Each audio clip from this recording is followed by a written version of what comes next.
Je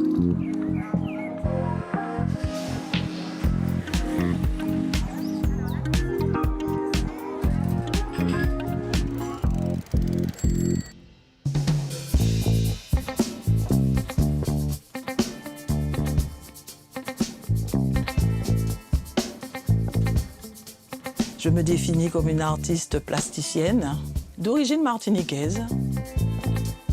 Pour moi, mon travail est une usine à fabriquer de la créolisation. Ces objets que je tisse sont véritablement des corps qui se dressent devant moi. J'espère que quand j'arriverai au bout, j'aurai bâti, je dirais, une espèce de cathédrale du visible et de l'invisible.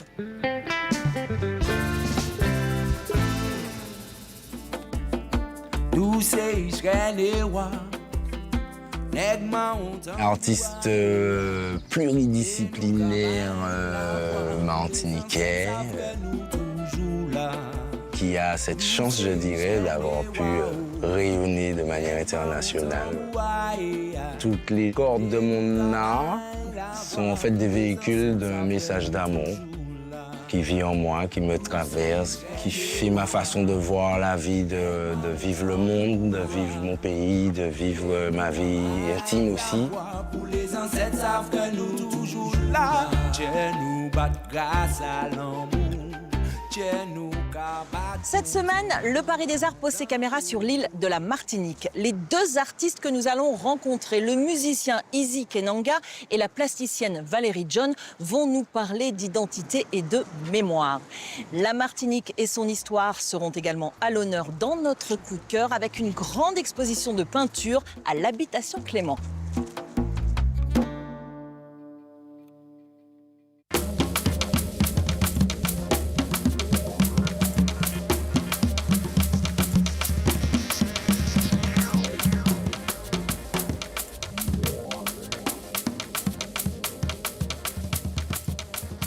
Bonjour Valérie. Bonjour. Mais je suis ravie de vous rencontrer dans cet atelier parce que ce n'est pas un simple lieu de création, c'est un monde en soi. Je sais que pour vous, l'atelier fait partie de l'œuvre. De quelle manière? Alors pour moi, je l'appelle carrément l'atelier trait d'union œuvre. Et pour moi, c'est vraiment, je dirais, mon antre. C'est-à-dire, c'est un lieu qui me permet de me construire, qui me permet de me bâtir une colonne vertébrale.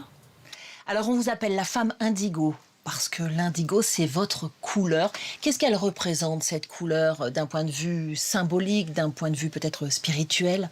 Alors, c'est vrai que c'est l'indigo qui m'a amenée dans mon premier voyage en Afrique. Je voulais comprendre, en tout cas, cette couleur qui me fascinait.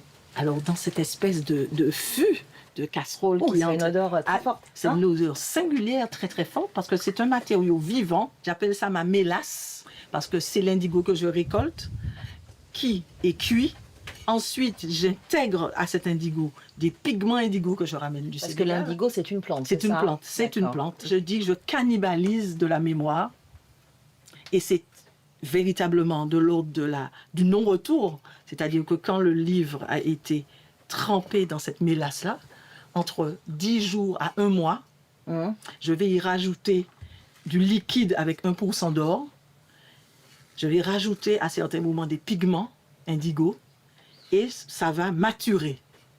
Et de cette maturation-là, de ce cru, on va obtenir quelque chose qui va cuire le livre et qui va lui donner justement cette matière un peu de céramique, un peu de porcelaine. Donc je vais passer, souvent je dis maintenant, je passe du cru au cuit.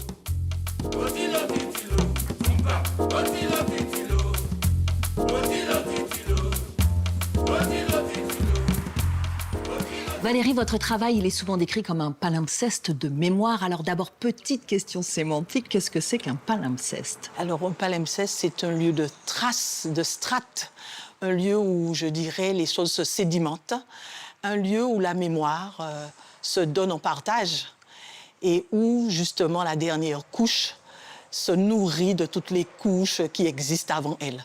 Et quand j'ai découvert cet objet, il a semblé pour moi opportun d'en prendre, je dirais, à la fois la métaphore, mais en même temps la marque, c'est-à-dire l'idée que les couches et les couches et les couches nourrissent, je dirais, mon projet. Et c'est pour ça que mes pièces, je les considère comme étant des palimpsestes. Alors, ces superpositions, ce sont évidemment des matières, mais pas seulement, aussi des histoires, des trajectoires.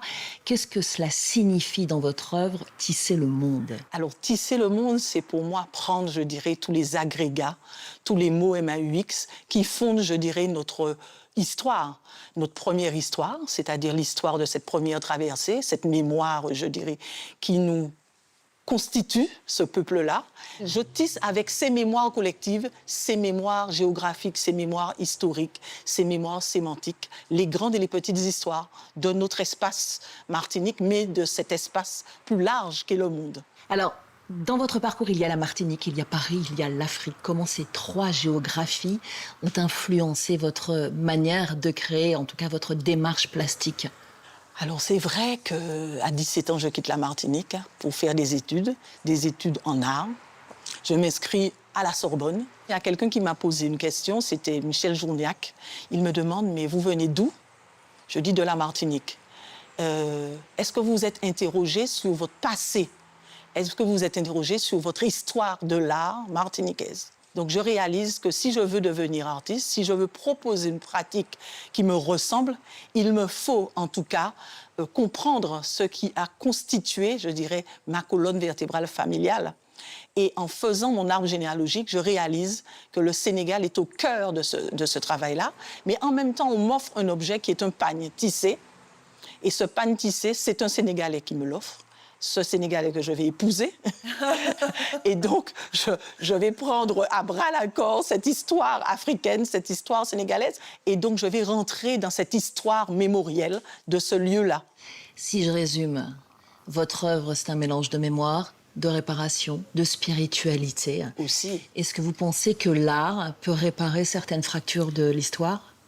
Je pense que l'art peut réparer. En tout cas, nous les artistes, si nous avons quelque chose à faire, et je pense même que c'est éminemment politique ce geste-là, notre engagement est de cet ordre-là. Comment faire en sorte que l'on n'oublie pas, mais qu'on arrive à se soigner par justement ce geste poétique, ce geste culturel pour avancer. C'est-à-dire cette collection que je fais de ces petits morceaux d'humanité, c'est ça que j'ai à offrir simplement en partage. Merci Valérie. J'en profite pour annoncer que vous serez exposée à Paris en octobre 2026 au Palais de Tokyo. Merci beaucoup. On quitte la côte atlantique direction la mer des Caraïbes pour rejoindre aux Trois-Îlets Izzy Kenanga, l'une des voix de la scène contemporaine qui nous balade entre reggae acoustique, soul et groove créole. La Martinique transpire partout dans sa musique, dans la langue, les rythmes, l'histoire. Ses textes célèbrent l'amour, l'identité et la mémoire. Je suis contente de ça. Yes. On va par là-bas. Celle qui s'imagine une vision féminine est l'opposé d'une vision masculine. Et celle qui ne confond pas, on tes coquines qui ne dissocie pas. Vie privée, vie intime et qui malgré leur faux pas ne seront jamais des victimes. Mais peu importe les conditions, elles restent solides et dignes. Original Izzy Kenanga. Original Salalama, Soti Madina. Je suis ravie de te rencontrer ici chez toi. Bienvenue à la maison. Qu'est-ce que tu dirais à quelqu'un qui ne connaît pas la Martinique? La Martinique, c'est une terre de courageux. On est le monde sur un petit caillou qui s'est croisé dans des histoires pas toujours très lumineuses. Et pourtant, Martinique, c'est ça notre force.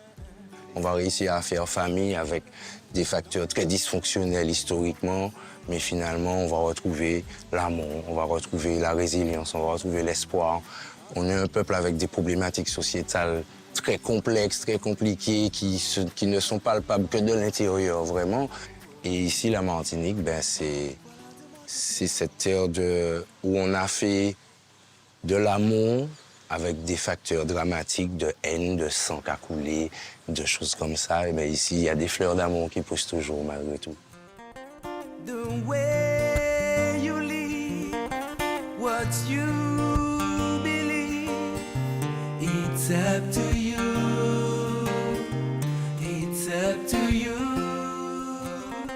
Justement, on parle d'amour puisque ton dernier album s'intitule Carnet de voyage d'un soldat. L'amour en créole, ça veut dire l'amour. C'est donc le récit de voyage d'un combattant qui choisit l'amour comme force de résistance, donc un combattant pacifiste évidemment.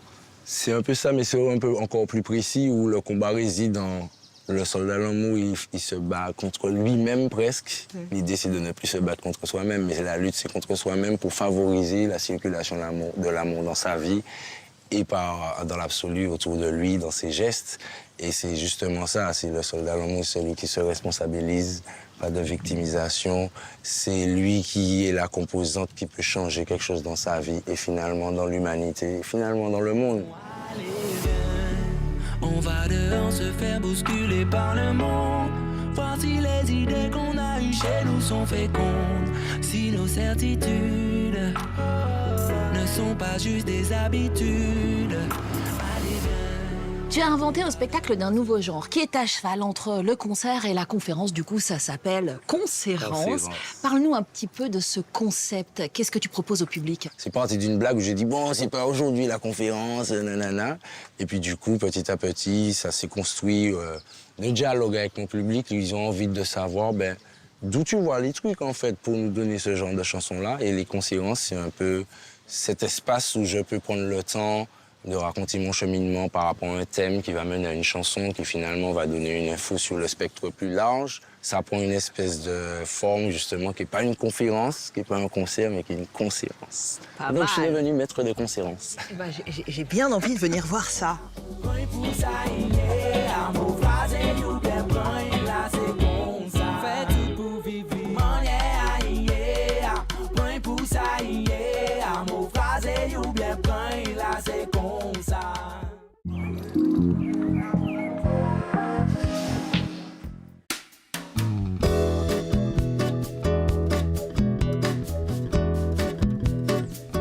Dans notre coup de cœur, je vous emmène au cœur d'une ancienne habitation sucrière devenue haut lieu culturel. Bonjour Christelle. Bonjour Valérie. La Fondation Clément est aujourd'hui l'un des poumons artistiques de la Martinique où se mêlent patrimoine, nature et création contemporaine. Elle accueille chaque année des expositions d'envergure internationale, accessibles à tous, et met en lumière les artistes d'hier et d'aujourd'hui.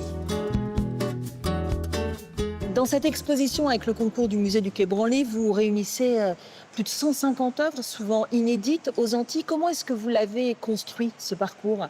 Alors c'était très important dans cette exposition de mettre en avant les grandes temporalités de l'histoire de l'art des Antilles et particulièrement de la Martinique. Alors on débute avec les premières pratiques et l'idéalisation de la vie dans les colonies jusqu'à l'école du paysage caribéen, la photographie et également ensuite la première école martiniquaise d'art jusqu'à la fracture esthétique pendant la Seconde Guerre mondiale. Quelles sont les pépites, peut-être les immanquables de cette exposition ?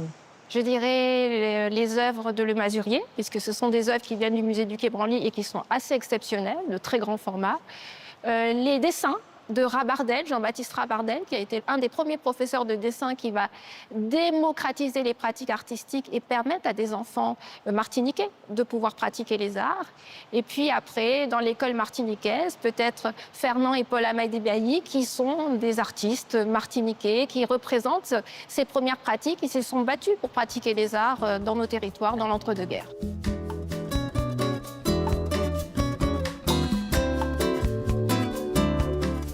J'ai bien compris qu'il y avait plusieurs courants artistiques, plusieurs périodes également représentées ici. Est-ce qu'il y a un fil rouge, peut-être une obsession qui permet de relier toutes ces périodes ? On est dans un contexte particulier, qui est celui du contexte esclavagiste et post-esclavagiste, avec des blocages dans les ateliers. Et c'est très important pour les enseignants, originaires de l'art de Martinique ou pas, de montrer qu'ils sont dignes des beaux-arts.